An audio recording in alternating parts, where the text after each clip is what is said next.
My name is Vinicius. I'm the teacher, the professor of English here at Bunch Tech, and we have the pleasure to have.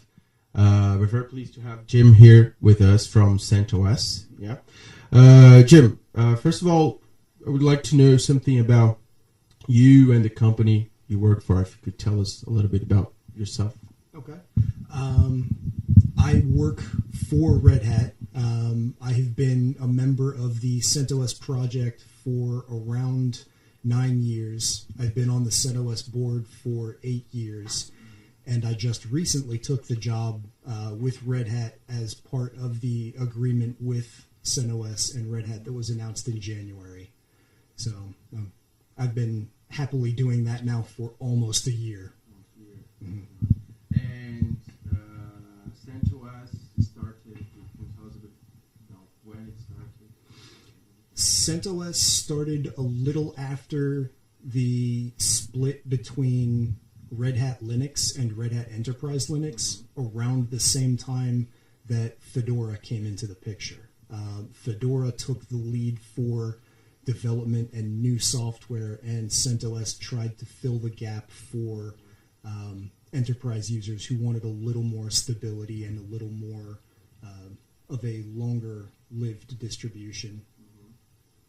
So that's pretty much where we've been doing that now for about a decade. We're just about to our 10th anniversary. Mm-hmm. All right. And you're responsible for the CentOS project. Mm-hmm.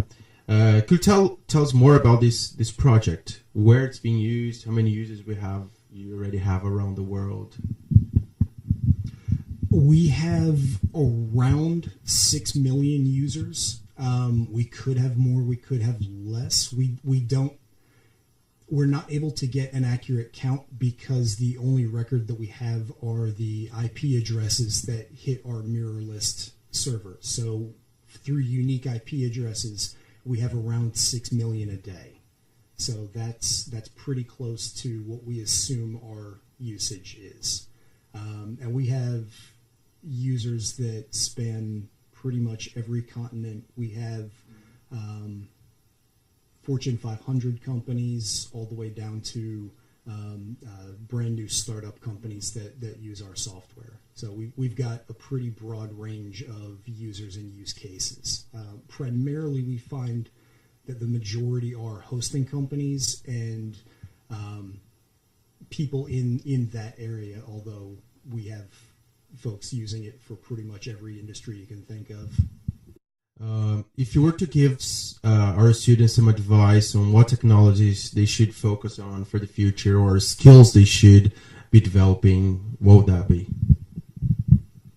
For skills, I would say that they would need to focus on being adaptable to programming languages, not necessarily to focus on one specific language, but to focus on the logic behind the programming languages.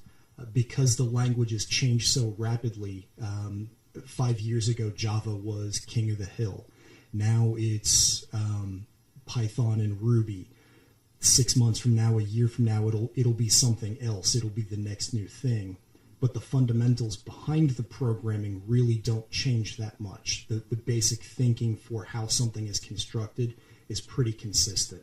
So as long as they are adaptable to that idea, the languages will come second nature.